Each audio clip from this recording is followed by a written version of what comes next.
Olá, seja bem-vindo, seja bem-vinda a mais um episódio do Especialize. Você já sabe, né? Quando o Especialize começa, é a hora da gente aprender coisas novas.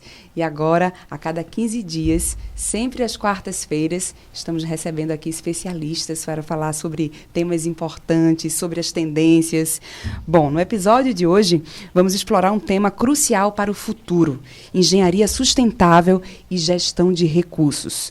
Em um cenário onde a sustentabilidade é um desafio urgente, entender como a engenharia e a gestão de recursos podem contribuir para práticas mais responsáveis é essencial tanto para as empresas quanto para a sociedade.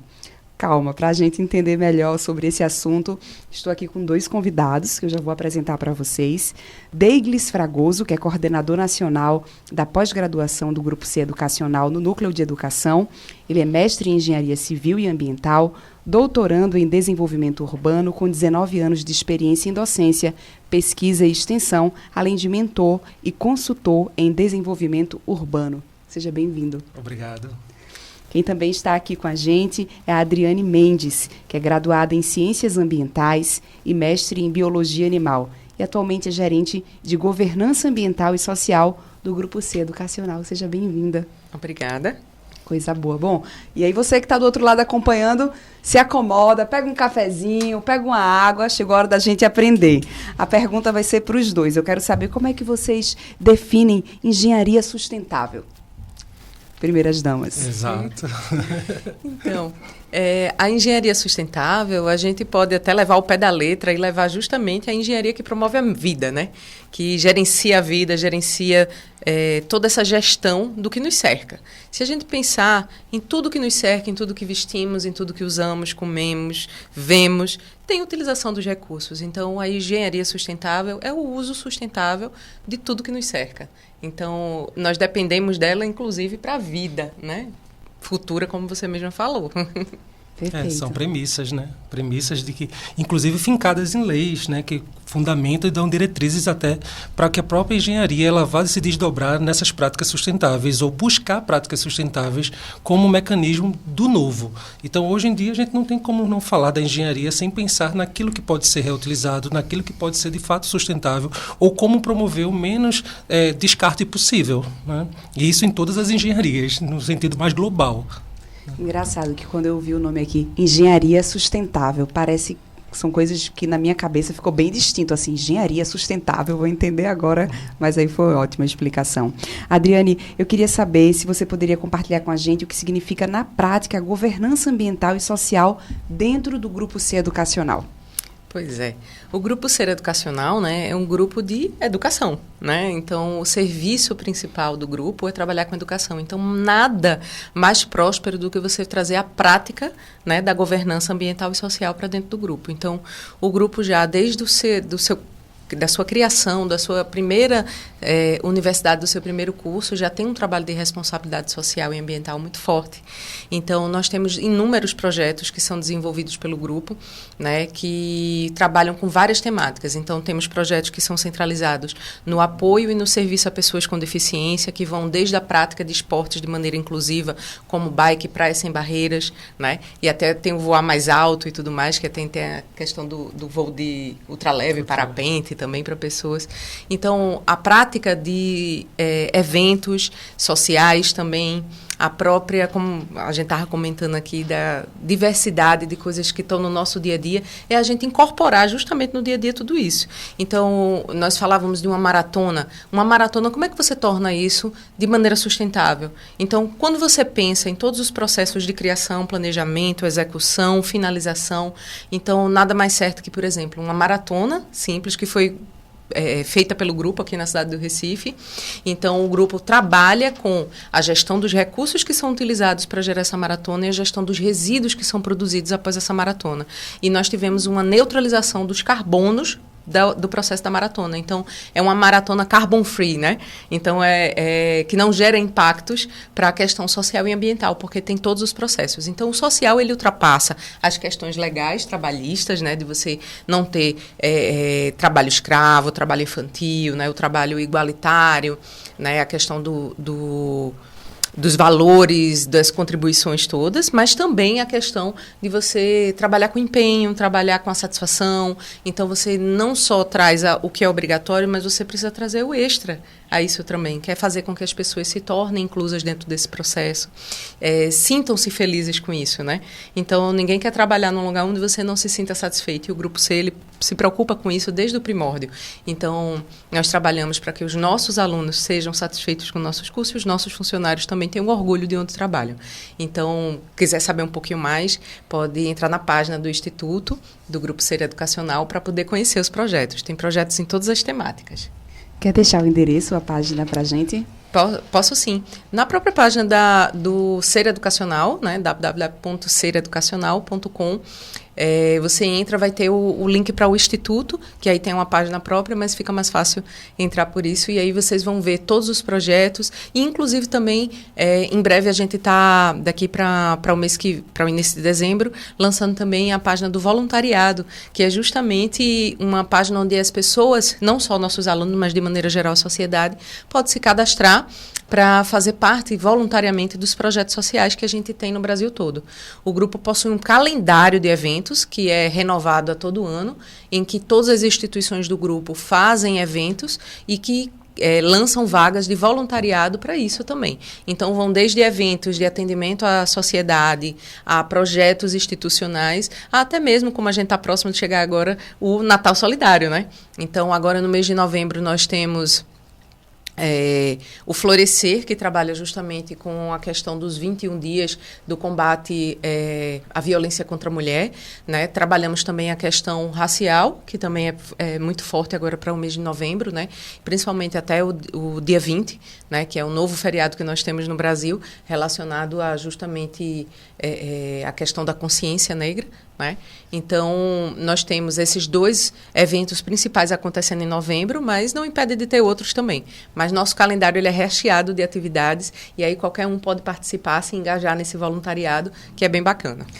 Deiglis, conta pra gente quais os principais desafios enfrentados aí para implementar práticas sustentáveis na execução de grandes projetos. Boa.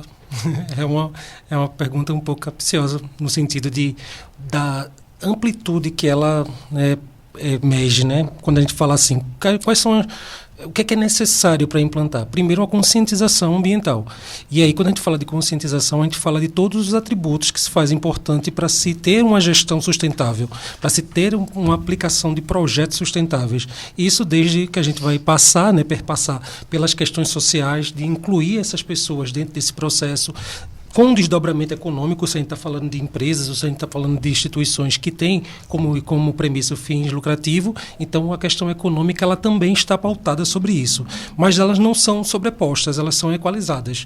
Então a gente precisa entender como esses pilares eles se comportam para que a gente possa gerar lucro, que tenham ganhos também para a questão social, ao mesmo tempo o impacto do meio ambiente ele seja equalizado, ou minimizado ou mitigado de uma forma assim que seja a mínima possível. É muito complicado, porque a gente ainda tem questões onde os projetos eles são pensados muito mais sobre a ótica da economia, então esses outros pilares muitas vezes ficam à revelia do que é de fato o ganho econômico.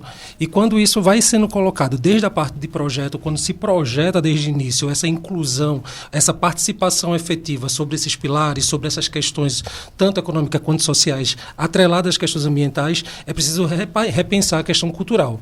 Então, os atributos culturais, entender e respeitar como são essas questões mesmo do local, do território, ele vai fazer um grande projeto que vai ser de forma mais participativa e inclusiva. A gente, às vezes, pensa numa questão muito maior, muito mais macro da engenharia. Quando a gente vai aplicar, a gente não tem esse respaldo do que está acontecendo no espaço, porque é muito mais de gabinete. A gente faz isso sem se preocupar com todo esse complexo, de todas essas áreas que estão interligadas.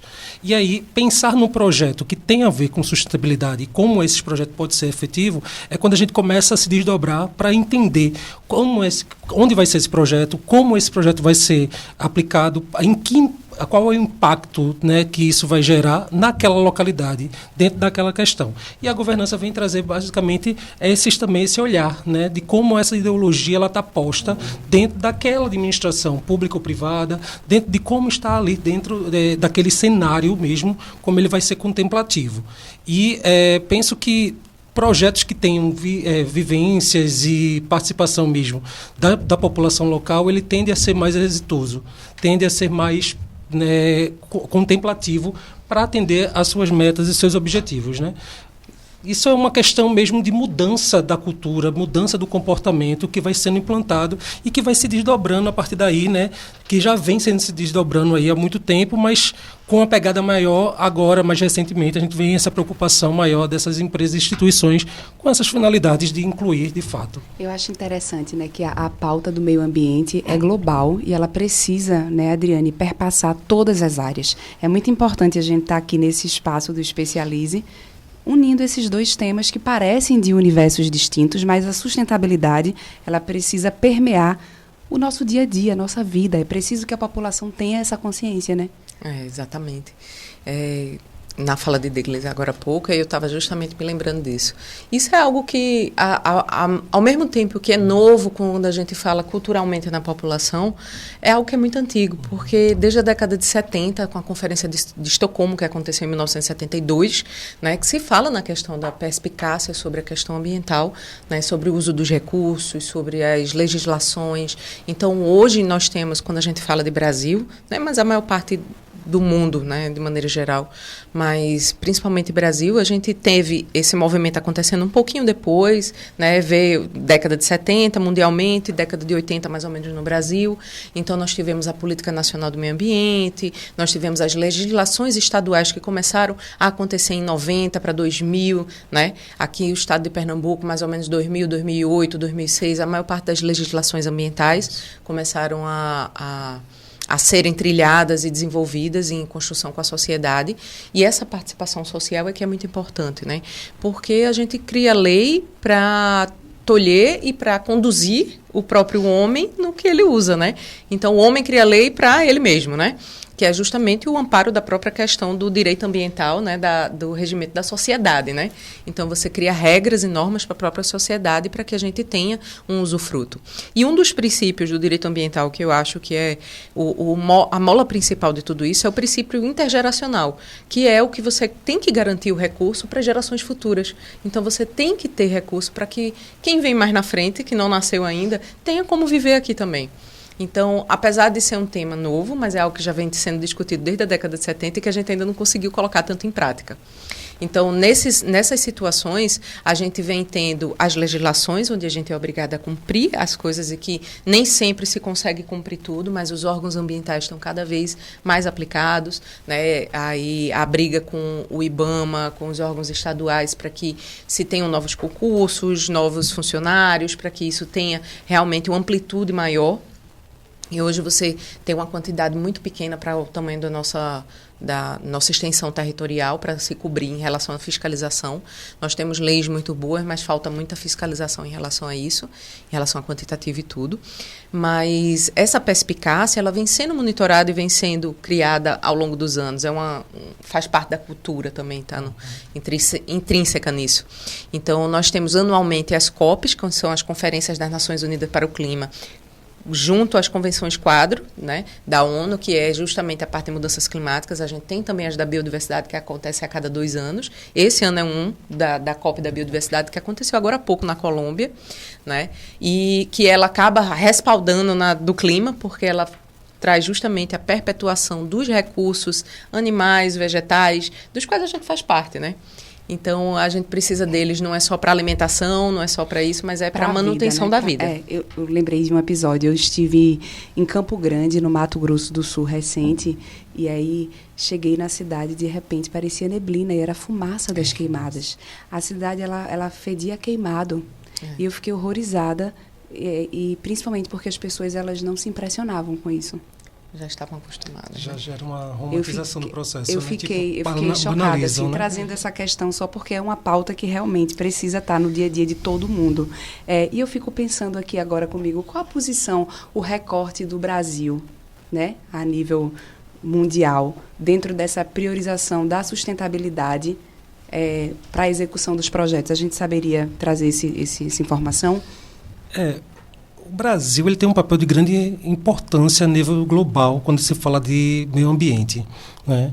Então, tem muito investimento, né, de diversas nações para a preservação da biodiversidade, para o investimento também em pesquisa e desdobramento, né, sobre as práticas biossustentáveis e assim sucessivamente, né? Quando a gente fala isso a nível global, a gente não tem esse ranqueamento tão bem estabelecido, porque não é visando esse ranqueamento, mas sim incorporando esses atributos dentro de um cenário global. Então, pensar no Brasil é pensar numa biodiversidade extremamente diversa, que tem desdobramento em nações europeias, na América do Norte, impacto na América Latina, impacto na África. Então, você vai ter situações, recursos, que eles não são só isolados. Quando você falou da questão das queimadas, as queimadas não acontecem apenas lá, né, no Mato Grosso do Sul. Estava acontecendo na Amazônia, estava acontecendo em São Paulo, estava acontecendo em vários territórios aqui do Brasil, e isso vai se desdobrando para que essa massa de fumaça ela vá também se deslocar para outro cenário, promovendo um impacto climático e se desdobrando aí em chuvas ácidas e em vários outros problemas ambientais. Então, isso não fica isolado, porque o sistema climático ele não é apenas uma questão zoneada, locacional, mas tem aí o ciclo de vento, corrente de ar, tudo isso impacta de como isso vai gerar, por exemplo, essa névoa de fumaça, como ela chega no Saara. Né? E quando chega lá no Saara, que ela já passou pelo oceano, que pega aí a umidade, ela já vai se transformar em um outro cenário, promovendo uma série de modificações dentro daquele continente, dentro daquela local do continente. E isso é global. Então, a mesma coisa, quando acontece lá na África e vem bater aqui, quando acontece na América do Norte e bate em outros locais, isso é um sistema. O mundo é um sistema que está completamente interligado e a gente não pode só pensar a nível de locacional. Porque quando a gente pensa a nível locacional, às vezes a atuação de governança daquele local não atende às premissas que estão no nível global. E isso a gente vem falando desde, como a professora Adirane falou, desde a década de 70, mais especificamente 72, com a Conferência de Estocolmo. Mas se a gente for mais lá atrás, pós-guerra, a gente já tem os Clubes de Roma que já vinham sinalizando as mudanças do clima, né? E aqui no Brasil só passa a ser recepcionado enquanto lei, enquanto instrumento, de fato, só em 81, com a Política Nacional do Meio Ambiente. Né? E aí a gente tem leis extremamente caras, com muita robustez, mas pouca eficácia quando a gente vai vendo os desdobramentos. Por quê? Volto aqui a falar da questão cultural e social, que muitas vezes não são pensadas porque só se desdobra na questão econômica. Então, enquanto a gente tem esse pensamento economicista, às vezes a gente pode ter projetos incríveis, situações maravilhosas que têm contemplações, né, que contempla vários tentáculos para que a sustentabilidade aconteça, mas na prática ela vai ser inviável, porque economicamente isso talvez não traga tanto recurso.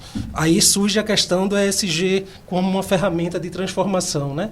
E aí essa ferramenta de transformação muda todo um cenário, governança... Pode explicar para a gente o que é ESG? Porque pode ser que tem alguém aí acompanhando que não saiba o que é também. Aproveitando, já falando, nós temos aí a MBA em ESG, né? E aí a ESG é justamente esse sistema, né? Essa forma de gerenciamento que vai estar envolvendo sociedade, meio ambiente e governança, que vai estar ali dentro da própria corporação, fazendo com que todas as práticas, projetos, ações, ela tenha uma viabilidade não só de recursos econômicos, mas como isso vai impactar para que gere mais economia de uma forma limpa, de uma forma sustentável, de uma forma ordeira, né? Que isso aí esteja, de uma certa forma, mais articulado.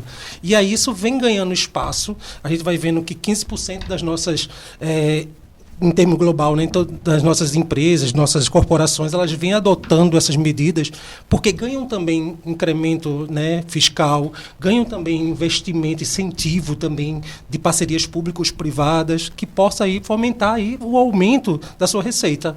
Então, já vem sendo colocado essas premissas como um mecanismo de adoção cultural, né? Primeiro pelo clima da própria empresa, né? Clima organizacional, e depois como isso impacta na organização da sociedade no entorno onde está sendo feito a questão do gerenciamento ESG. Professora, quais os recursos assim já começam a ficar escassos? E de que forma o cuidado, esse olhar para a sustentabilidade, né, preserva esses recursos que são essenciais para a nossa sobrevivência? Pois é. É interessante falar de recurso, porque parece uma coisa tão básica, coisa que a gente aprende desde a escola, né? Desde as aulas de geografia, estudos sociais e por aí vai, né?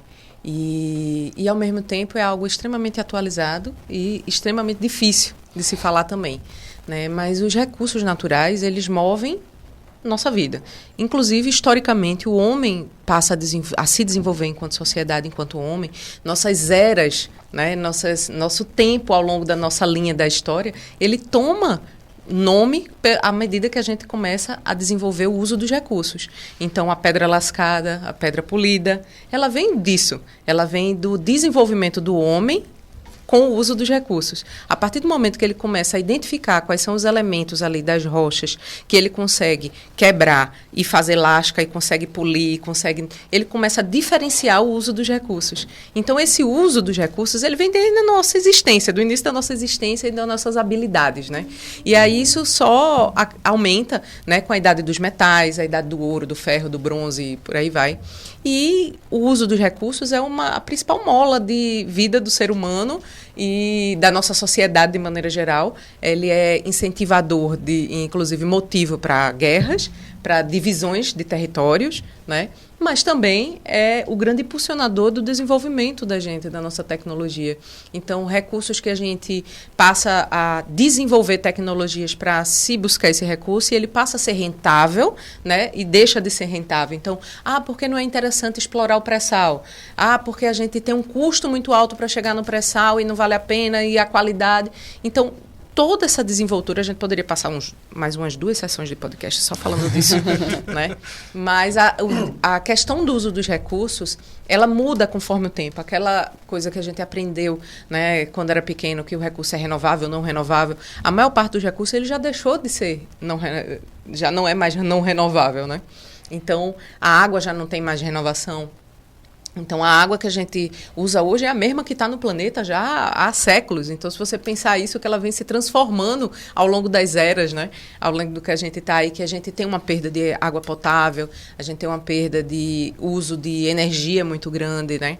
E aí, energia, eu falo de todos os tipos de energia, de calor, disso, daquilo, né? Que chega a esse montante do uso dos recursos, né? Então, tudo se torna recurso e a exploração dele é mais ou menos o desenvolvimento tecnológico do homem.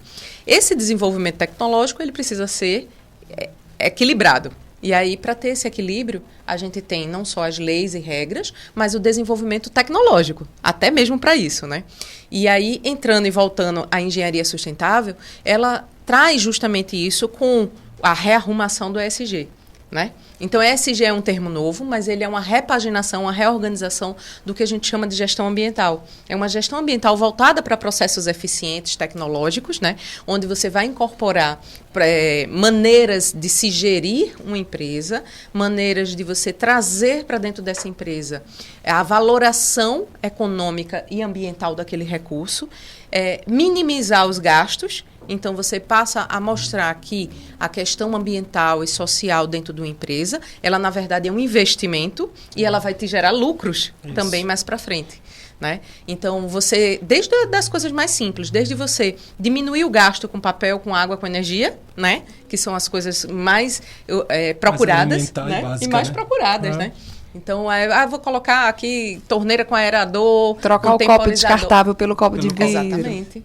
Pelo copo de vidro ou com plástico, como estimular, né, que isso aqui seja de fato uma coisa que seja usual para todo mundo, ao invés de ter aquela questão ali do plástico que está lá, você vai ter sempre, traga sua caneca, traga seu copo, deixa sua garrafinha, mesa, deixa sua garrafinha, deixa tudo por ali, porque isso já é o mínimo, parece mínimo, mas isso tem um impacto dentro de uma questão mais global, dentro de uma coisa mais macro. É o pequeno, né, que a gente traz do nosso dia a dia que vai gerar essa diferença. Então, fazendo pesquisas rápidas, se você for ver quantas pessoas que estão vendo aqui, né? Pensa aí, vocês fazem a coleta seletiva na casa de vocês? Então, é algo que parece simples, mas não é. É incorporar no dia a dia, são culturas, né, que a gente traz. Nós vamos ter municípios que atendem, que não atendem, mas nós temos, claro, um quadro fantástico a ser implementado para se tornar uma empresa perfeitamente sustentável, né? E aí você tem um equilíbrio justamente na parte social, ambiental e da governança, que é trazer transparência, é você trazer a prioridade certa, né? É você trazer a equalização desses fatores para tudo isso. Mas, para isso, é preciso se capacitar, é preciso se especializar. Se especializar, pois é. Eu queria saber, assim, você tocou, professora, em tecnologia. De que forma a tecnologia pode ajudar na execução desses processos, desses projetos, com um olhar sustentável? Sim, diversas formas, né? Hoje, por exemplo, na engenharia civil, você já tem o uso de tecnologia para justamente requalificar o descarte, ou seja, tudo aquilo que poderia ser colocado enquanto descarte na construção civil, ele já passa a ter uma utilização de reuso, né? E a gente tem técnicas para isso, tem normas para que isso possa acontecer. Quando a gente vai para outros campos da engenharia, a mesma coisa. A gente já tem máquinas que são pensadas por um incremento tecnológico de reuso, de forma de manutenção, de tudo isso. Então, a tecnologia está sempre atrelada. É uma ferramenta que nos ajuda muito mais do que estar contra ou vai impactar, né, dentro da questão ambiental. Pelo contrário, a tecnologia vem para ajudar. Então, o uso de novas tecnologias, o uso de ferramentas é o que a engenharia vem buscando para criar ferramentas, técnicas e normas para poder melhoria, né, para poder melhorar esse processo de gerenciamento, seja ele através do BIM, seja ele através de outros tipos de tecnologias que possam vir. O que é o BIM? O BIM é uma ferramenta, é um software que concentra várias ferramentas para poder diminuir custos e tempo na atuação de projeto. Então, com a ferramenta BIM, que já está sendo obrigatória em vários, né, territórios, e aí você tem uma diminuição do tempo da execução do projeto e custo. Você vai vendo ali cruzamento de vários softwares para poder impedir que exista um erro na etapa de projeto. Isso Perfeito. Ganha tempo e, ao mesmo tempo, também diminui o custo, porque quanto menor o tempo, mais lucratividade também e custo mais vai ser menos efetivo. Né? Tornando o projeto mais eficiente. E essas são ferramentas que vão auxiliar, né, na elaboração de projetos sustentáveis. Então, a gente precisa utilizar essas ferramentas, essa tecnologia a nosso favor, né, fazendo com que a gente precise colocar isso, incutir, né, na mentalidade mesmo dos profissionais. Por isso que é preciso se especializar, por isso que é preciso buscar esse recurso, né, de sempre estar se atualizando para poder entender como essas ferramentas podem ser, né, assertiva na escolha e no processo de desenvolvimento profissional. Perfeito. Nós estamos já nos encaminhando aqui para o fim, mas eu acho que a mensagem que fica aqui é que é uma consciência ambiental que deve perpassar qualquer atividade que você vai desenvolver neste planeta, né? Sim. É para a vida. E se especializando, você toma consciência e isso passa a ser uma atitude automática. Você cuidar do meio ambiente, ter o olhar para a sustentabilidade já tem que ser algo que faça parte do ser humano. Não tem que ser algo que é obrigado, né? Exato. Vou ter que fazer a coleta seletiva. Eita, tenho que não. Já faz parte. Você tem que cuidar do que é seu. Isso. Queria que agora a gente encerrasse, que vocês pudessem deixar uma mensagem para quem está acompanhando o nosso videocast. Se ficou algo que merece destaque, algo que a gente não conseguiu tratar aqui, vocês podem ficar à vontade. Bem, se atentem não só o que a gente faz individualmente, né, enquanto pessoas mais profissionais, mas também as formações, né? Então, a questão do ESG e da sustentabilidade, ela não é apenas algo que você vai embutir na sua vida como um aspecto educacional ou cultural, mas ela é uma profissão. É uma profissão de futuro. Por quê? Porque ela traz justamente o vislumbre e toda a repensar de uma empresa, de uma gestão, de uma média, pequena, grande empresa, para que ela eficientize-se. Então, ela é um processo de eficientização de processos. Então, ela trabalha desde o processo de projeto, gestão, criação, até mesmo a questão de geração, descarte correta dos resíduos e reaproveitamento deles. Tá? Então, se especialize. Perfeito. Só corroborando com a fala de Adriane, a ideia é que a gente possa trazer, né, a partir desse especialize e discutir temas que são de grande relevância e importância, por meio de mecanismos muito simples, muito objetivos, a partir do processo da própria especialização. Né? Quando a gente tem esse mecanismo aí disponível ao nosso processo de formação continuada, a gente pode atribuir aí grande valia, grande representatividade para a nossa atuação profissional, né? Para o crescimento nosso enquanto profissional a partir da especialização.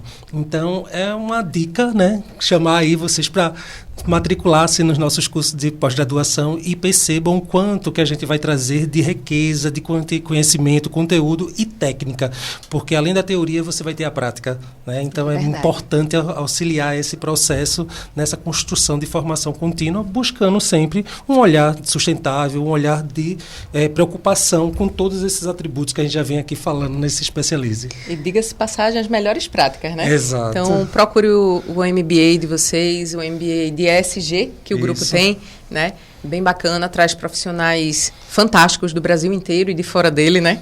A gente tem uma participação maravilhosa tive a oportunidade de participar, de acompanhar, e está sendo muito interessante porque os alunos já estão aplicando isso nas empresas em que trabalham e já estão saindo com cartilhas, né, com modus operandi diferente e modificando onde eles estão também. Então, é isso que é o interessante de você ver a mudança acontecendo, né, nas pessoas. E já é um pré-requisito também de mercado, né? Quando você tem uma formação específica, você já tem um diferencial que vai te trazer aí um benefício dentro da atuação do mercado. Então, tanto ESG quanto a BIM também, que são ferramentas, que são processos, que são transformações, diagnósticos também, que vai avaliar todo esse processo. Então, é muito importante a gente buscar esse processo mesmo de qualificação contínua, né? Sabe? De formação, de estar sempre se atualizando para cada vez promover o que é de melhor dentro do mercado. Deiglis, Adriane, muito obrigada. Seja você um agente transformador. Ficou aqui o que ficou de destaque na conversa. Seja você um agente transformador, se especialize. Esse é um diferencial na hora de ocupar o seu espaço no mercado de trabalho. E sustentabilidade e meio ambiente é uma pauta de todos nós. Muito obrigada por ter acompanhado essa conversa e até o próximo episódio.